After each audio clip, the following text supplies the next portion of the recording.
C'est la rentrée, alors j'ai décidé que ce serait aussi la rentrée en macramé et on va revenir aux bases. C'est pour cela que je vous propose une vidéo pour apprendre pour moi les 4 nœuds principaux dans le macramé. Ce sont ceux qui reviennent très souvent pour plusieurs créations.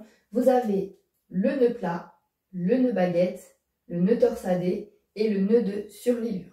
Sur ma chaîne, vous avez une playlist spéciale nœuds que vous pouvez aller visionner pour apprendre différents nœuds. Et bien sûr, vous avez aussi plusieurs créations où j'utilise ces nœuds-là et d'autres. Je vous invite à vous abonner à ma chaîne pour ne rien louper. Je vais essayer de varier. N'hésitez pas à m'écrire en commentaire si vous avez des choses que vous souhaitez réaliser et que vous ne trouvez pas sur YouTube ou ailleurs et que vous souhaitez peut-être un petit tuto. Si je peux le faire, je le ferai avec grand plaisir. Mais là, pour aujourd'hui, on fait un petit retour aux bases et c'est parti. Le nœud baguette, c'est le nœud qui pose le plus de soucis. Et pourtant, vous allez voir qu'une fois qu'on l'a compris, il est très simple. On le voit souvent dans les tentures murales ou autres. Pour tous, j'ai utilisé de la corde en 4 mm pour que vous puissiez bien voir ce que je vous explique. Je vous ai mis 5 cordes, mais bien sûr, vous pouvez le faire avec moins de cordes. Moi, c'est toujours pour que le visuel soit plus simple pour vous. On prend toujours le milieu, donc là, on est d'accord que le milieu, ça va être ces deux-là, et elles vont partir comme ça. Donc, on y va. Vous prenez celle-ci. Ça va être votre corde directrice, donc vous ne la lâchez pas. Vous prenez celle d'à côté, vous passez par-dessus, à l'intérieur, et moi je vous conseille d'accompagner le nœud jusqu'en haut. Et là, vous serrez. Quand on n'accompagne pas le nœud, on peut croire qu'on s'est trompé, alors que non, mais je vais essayer de vous montrer. Donc, on passe par-dessus, en dessous. Et si vous tirez comme ça, voilà. Là, vous avez l'impression que vous vous êtes trompé. Vous voyez ce que ça fait? Alors qu'en fait, pas du tout. C'est juste que le nœud s'est retourné. Donc, si vous l'accompagnez, ce nœud, parce que là, vous voyez, il suffit que je fasse ça, et hop, ça se remet.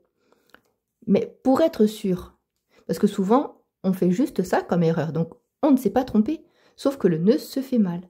Alors que si vous l'accompagnez, ce problème-là, vous ne l'aurez pas. On fait pareil avec la corde d'à côté, par-dessus, à l'intérieur, et donc on accompagne et on serre. Alors, on fait attention de ne pas trop serrer, puisque ici, il faut que les cordes descendent pour que vous puissiez faire un losange. D'accord? Donc, une deuxième fois, par-dessus, en dessous, et vous tirez, on accompagne et on serre. Pareil à côté, par-dessus, en dessous, et on serre. On fait pareil.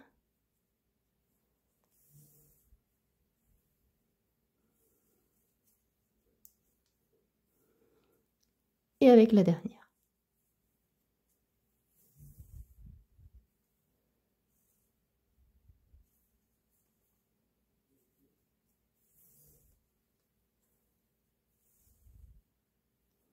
Donc là, vous avez fait un côté. On va faire pareil de l'autre. Donc là, vous prenez celle aussi du milieu, mais de ce côté-là. Elle va passer par-dessus les autres. On a toujours un côté plus simple que l'autre. Moi, mon côté le plus simple, c'était celui-ci. Vous l'aurez compris, puisque c'est par celui-ci que j'ai commencé. On va maintenant attaquer l'autre côté. Donc toujours pareil. Celle-ci, vous ne la lâchez pas. Celle-là va passer par-dessus,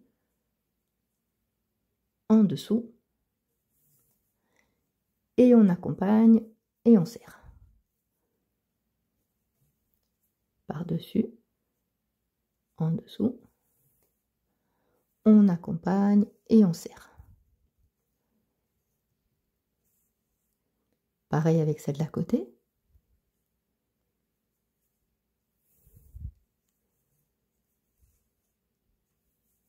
Encore une fois.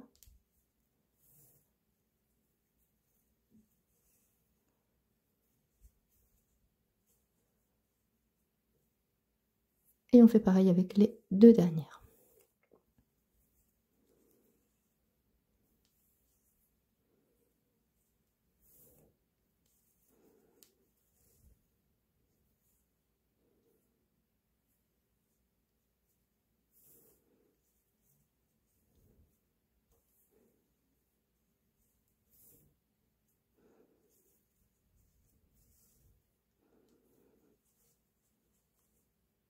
Vous avez fini vos deux côtés.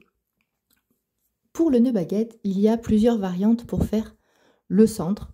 Pour ça, j'ai déjà une vidéo, je vous mettrai le lien pour que vous puissiez aller le voir. Je ne vais pas ici vous réexpliquer puisqu'ici c'est vraiment juste les bases. Donc là, vous avez déjà vos deux côtés. On va maintenant tout simplement venir faire le losange. Donc on va venir fermer.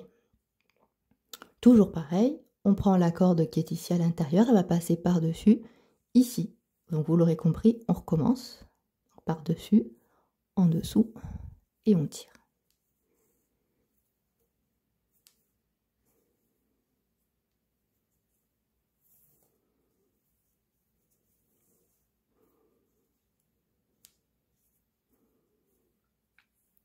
Pareil à côté.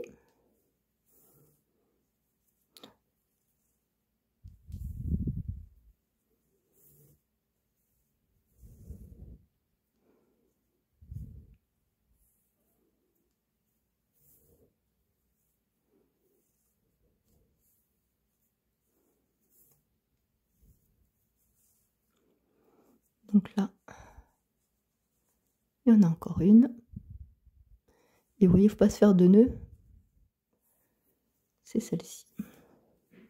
Donc il faut toujours penser un peu à tirer la corde. Vous voyez, pour que là, ce soit tendu. Si bien sûr, vous voulez faire ça au milieu, comme je vous le disais. On peut faire beaucoup de choses au milieu du losange. Et on fait pareil de l'autre côté.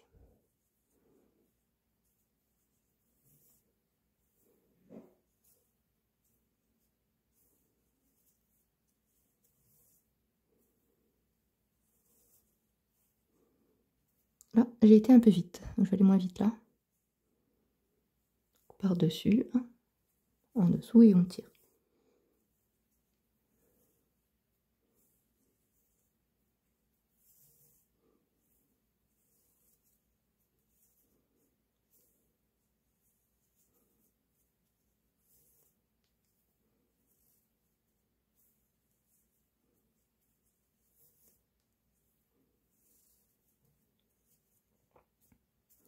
On vient faire pareil avec la dernière.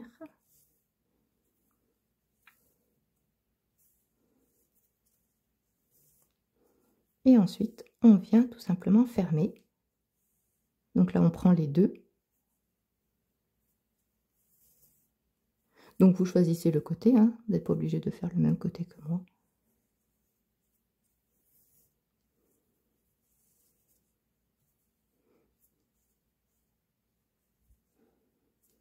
Et voilà, vous avez terminé votre nœud baguette.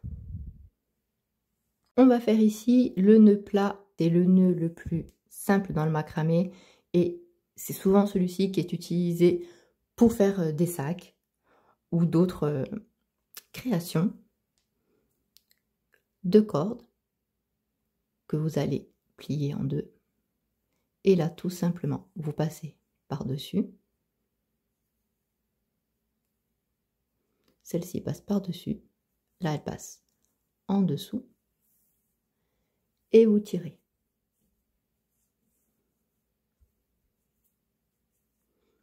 Donc tout à l'heure vous avez fait celle-ci, maintenant vous allez faire celle-ci. Donc celle-ci passe par-dessus, celle-là par-dessus, en dessous et on tire. Là vous en avez un, on continue. Par-dessus, par-dessus, en dessous à l'intérieur et on tire. On fait dans l'autre sens.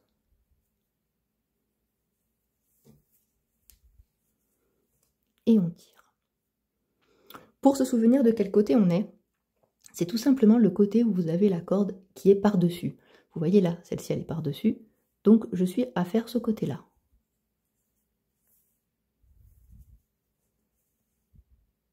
Là, la corde, elle est par-dessus. J'en suis à faire ce côté-là.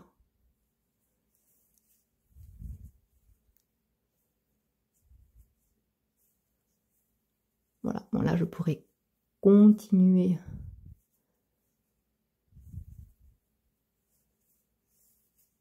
Encore, mais ça ne sert à rien, je pense que vous avez compris la chose. Voilà, donc ça c'est le nœud plat. On passe au nœud torsadé, donc tout simplement, ça va être à peu près la même chose que le nœud plat, vous allez voir. Donc là, on passe toujours pareil, par-dessus,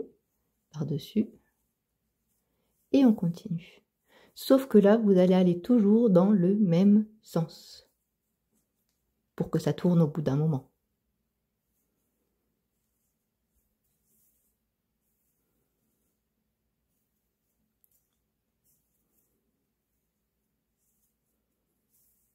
Donc c'est toujours pareil que l'autre nœud.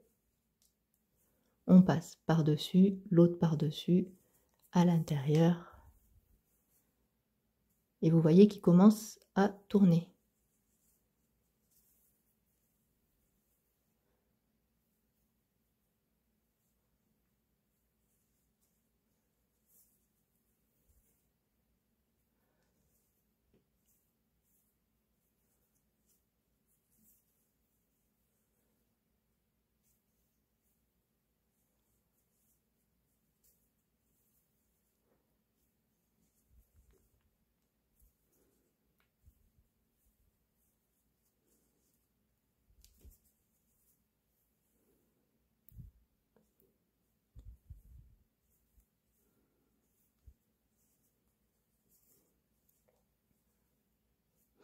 Alors quand vous faites celui-ci, vous voyez que les deux cordes là, elles sont vachement remontées, alors que celles-ci, elles n'ont pas bougé. Parce qu'en fait, vous passez toujours avec les mêmes par-dessus les deux autres. Donc celle-ci, finalement, si par exemple vous savez que vous allez avoir besoin d'1,90 m, vous pouvez donc faire 1,90 m x 2, puisque vous allez plier votre corde en deux. Mais ça ne sert à rien de prendre beaucoup pour les deux, puisque une va vraiment avoir la taille de votre création finale. Donc là voilà, je vous ai montré comment faire le nœud. Donc vous avez vu, toujours le même côté, et tout seul ça va tourner tout simplement. On va maintenant réaliser le nœud de surliure. Donc lorsque vous avez une corde et que vous devez réaliser ce nœud souvent en fin de création, ou souvent aussi pour faire des supports pour plantes. Donc là vous avez votre corde sur laquelle vous devez faire votre nœud de surliure. Donc, lui, vous allez le prendre et vous allez faire une boucle. Toujours un côté plus court que l'autre.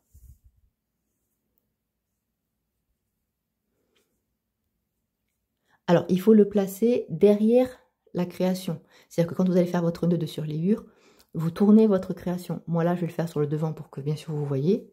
Mais vous, il faudra penser à retourner. Donc là, vous mettez votre boucle dessus. Et donc, vous avez une corde plus courte et l'autre plus longue. De là, vous allez bien serrer vos cordes. Et avec la plus longue, vous allez venir tourner bien autour. Alors bien sûr, plus votre création est grosse, plus vous allez devoir faire de tours pour que ça reste équilibré. Et plus votre création est petite, moins vous allez faire de tours. Donc là, une fois que vous avez tourné bien autour, la corde que vous avez là, vous allez la passer à l'intérieur de votre boucle. Et avec la corde qui est restée là en dessous, vous allez remonter. Vous voyez ? Votre corde va rentrer à l'intérieur là. Donc toujours, quand vous allez tirer, faire attention parce que vous allez donc rentrer à l'intérieur. Il ne faut pas tirer d'un coup, autrement votre nœud il va tout simplement ressortir de l'autre côté. Donc là, on tire, pour faire passer son nœud à l'intérieur. C'est pour ça que je vous dis de faire ça sur le dos de votre création et non sur le devant. Bon, moi là, c'est de la corde en 4 pour que le visuel soit mieux pour vous. Mais du coup, là, c'est compliqué à faire rentrer dedans. Mais normalement, ça rentre en dessous. Et après, sur le devant, ça va donner ça. Moi, souvent, ce que je fais aussi avec les nœuds de surliure, c'est qu'après avec une corde, je fais un nœud pour être sûr que ça ne se défasse pas, surtout au niveau des attaches tétines. Mais voilà, sur le devant, ça va vous donner ça. C'est pour ça que je vous dis de le faire sur le derrière de votre création, pour que votre devant soit tout propre. Là, vous avez vu, pour moi en tout cas, les 4 nœuds de base pour démarrer le macramé.